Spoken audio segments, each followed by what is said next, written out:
Hi, good evening. This is the video for dividing decimals, and this is going to be for Wednesday night's homework on page 19 in our notebook. So let's get started. Last night you guys talked about multiplying decimals. Tonight we're going to talk about dividing decimals. So how do you divide a decimal by a whole number? Excuse me. So here are some pretty easy steps to follow. If you guys know how to do long division, this should come pretty quickly to you. You just have a few extra things to do. So we're going to place the decimal above in the answer, divide as usual, and then we'll need to add zeros until we have a remainder of 0. So let's go over to our problem. I will tell you there's a small mistake, so this is how I need you to write it. So see how this says divided by 65 and this one says divided by 5. If you guys could do this, cross through that and just write it as 0.75 divided by 5. So that's the actual problem that I wanted us to do. There's just a typo right there. I apologize.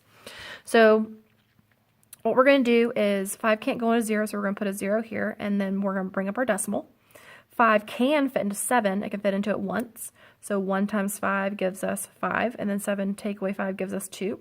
We're going to bring down our next decimal place, and that gives us 25. 5 can fit into 25 5 times. Subtract 25 from 25, and then we get a 0 remainder. So we're done, and we get 15 hundredths. Okay. So let's go over here to this example where we can actually do it together. So 1.36 is going to be our dividend, and that goes inside of the dividing bar. And then 6 is our divisor, so that's going to go on the outside. And then we're just going to simply place our decimal right here. All right, next what we're going to do is 6 cannot fit into 1, so we're going to put a 0 here, but 6 can fit into 13 tenths, so 6 can fit into 13 twice. 2 times 6 gives us 12, and then we're just going to subtract. So kind of ignore this decimal because we no longer need it because we've already put it up here. So 13 take away 12 gives us 1. We're going to bring down this 6, and then that gives me 16. 6 can fit into 16 twice. And then that gives me 12, and then I'm going to subtract, and I get 4. Now I have nothing else to bring down, so what I'm going to do is I'm just going to add a 0 here, and I'm going to bring it down. And now I have 6 going into 40, and that can happen 6 times. And that 6 times 6 is 36. Subtract, and I get another 4. So I know I'm going to be doing another 40, which is going to give me another 6. So I can actually stop there because I know this is going to be another 6 and a 6 and a 6 and a 6 and a 6. And instead of doing that over and over and over again, what I can do is I can put a repeating bar over that 6 because I know it's going to happen again. So my answer becomes 0.226 with the bar notation over the 6, and this is telling us that this 6 is going to keep happening over and over and over again. Okay, and then let's check with our calculator. Hopefully I made no mistakes. So it was 1.36 divided by 6, and yep, we get 0.2266666666, and your calculator actually rounds it at the end, because if your calculator didn't round it, it will go on for forever and kill the battery. So your calculator actually will round at the end, but we, as mathematicians, instead of doing it this way, we will simply just put a bar notation over the digit that's going to be repeating. So there's our final answer. All right, so this is a word problem, so let's talk about it. You send 40 text messages in 1 week. The total cost is $4.80. How much did each text message cost? So we want to take our total bill and divide it by 40. So $4.80 is being divided by 40. 40 can't fit into 4, so we're going to put a 0 there. We're going to bring the decimal place up. 40 can fit into 48 one time. So bring the 40, subtract. This gives me 8. I'm going to bring down this 0. 40 can fit into 80 twice, actually, and it's nice and even. So it gives me 80 minus 80, which gives me that remainder of 0, which I love. So now our final answer, because once you get to 0, we're finished, 0.12, or you might say it as 12 100ths. Let's check with our calculator. So $4.80 divided by 40 text messages gives me 12 cents. And that's, here, you know what, let's put a dollar sign right here so we know that we're talking about money. Awesome. All right, and then here, this kind of, it actually is exactly what we're doing, but I threw a variable in there to see if you understood what's going on. So this is saying $42.32 divided by X, if X is 8. So all we're going to do is rewrite it as this. $42.32 divided by 8, because 8 is X. And then we're going to write it like we normally would. And I'm going to write it kind of small. $42.32 is being divided by 8. So this is my divider, and this is my dividend. 8 can fit into 42, I believe, 5 times. 5 times 8 is 40. Subtract, you get 2, bring down the 3. Go ahead and put your decimal place right here. 8 can fit into 23 twice. Oh, I'm already running out of space. Oops. That gives me 7, and this gives me 2. Okay, this is good. 8 can fit into 72 9 times. And that gives me 72 with, when I subtract, I get a remainder of 0. And I apologize for it going into the print right there. So I get $5.29. I don't know what this is for. This was maybe the cost of, what do you think, like a milkshake or a slice of pizza? I don't know. That's how you do that problem. So what I want you to do is complete these 4 on your own. I do have one more thing to teach you, because sometimes you're not going to be dividing by a whole number. Sometimes you're going to be dividing with a number that actually already is a decimal as well. So that when the divisor is a decimal.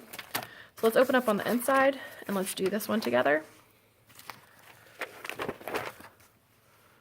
All right, so how do you divide by a decimal by a decimal? So there's a little bit more steps to this. Step 1, when the divisor is a decimal, move the decimal to the right, making it a whole number. Move the decimal the same number of times in the dividend. So if I move it twice, I have to move it twice. If I move it once, I have to move it once. So whatever you do to the dividend, or whatever you do to the divisor, you have to do to the dividend. Place a decimal above, just like the previous problems, and then divide like usual, adding your zeros. So really, the only extra steps we have for this one are steps 1 and 2. Steps 3 and 4 we just did for our last problems. So here's an example. They had 368.5 divided by 13.4. So 368.5 inside, 13.4 on the outside. Notice how they moved the decimal place value once. For the 13.4 made it 134, but if they did it for here, they have to make that 3,685. And then they added zeros and then divided as normal. So let's practice a couple together, and then I'm going to let you finish the rest.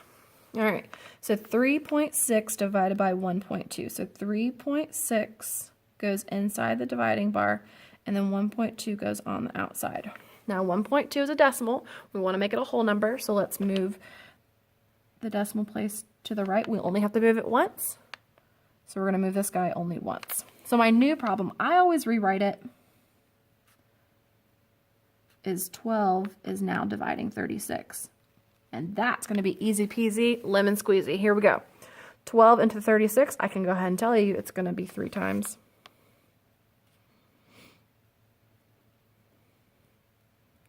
With a 0 remainder. So our answer here is 3. Easy, huh? Now, they're not all that easy, so don't get too excited. All right, the next one. Tickets to the school dance cost $6.25. The amount received from the ticket sales was $706.25. How many students attended the dance? So we know we're going to take our total. We're going to divide by the cost, and that's going to give us our amount of students. So I'm going to start over here. I'm going to write my problem as given. So $706.25 divided by $6.25. But remember, our first 2 steps say that if your divisor is not a whole number, we need to make it a whole number. So let's make that 625. Because I moved it once, twice. Well, if I'm going to move it twice here, I have to move it twice here. So this makes this number a lot bigger than what it was. So 70,625. All right. So 625 can fit into 706 once.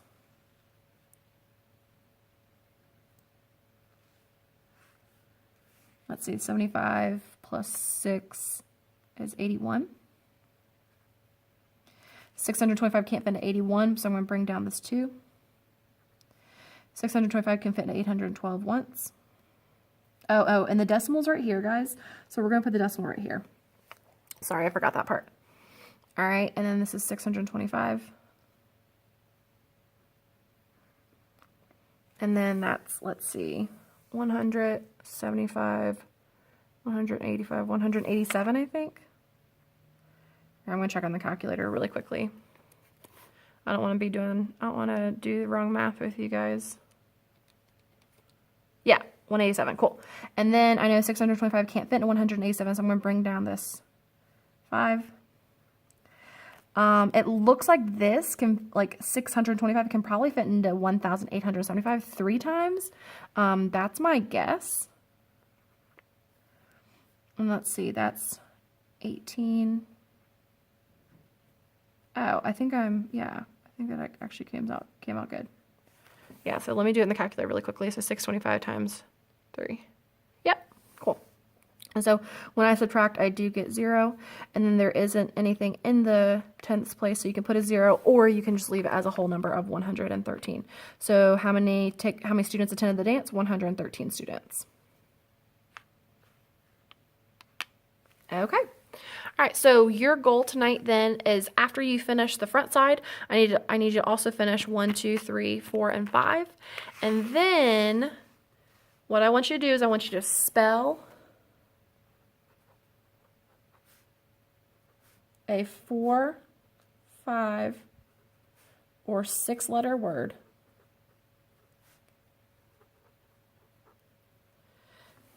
So for example, I could spell I could spell the word child. So I would have to do letters C, H, I, L, and D, and that would be part of my homework. You can choose another 4-letter, 5-letter, or 6-letter word, but just you cannot repeat a letter. So you can't do like moon. You can't do M-O-O-N because you're using the O twice. So moon, a double letter, will not count. Okay, so try to spell a 4, 5, or 6-letter word. And then those letters that you chose, that's going to be your homework, and just do it in this portion of the notes. All right, well, good luck, and make sure you guys ask me questions either on the video or tomorrow in class. Have a great night.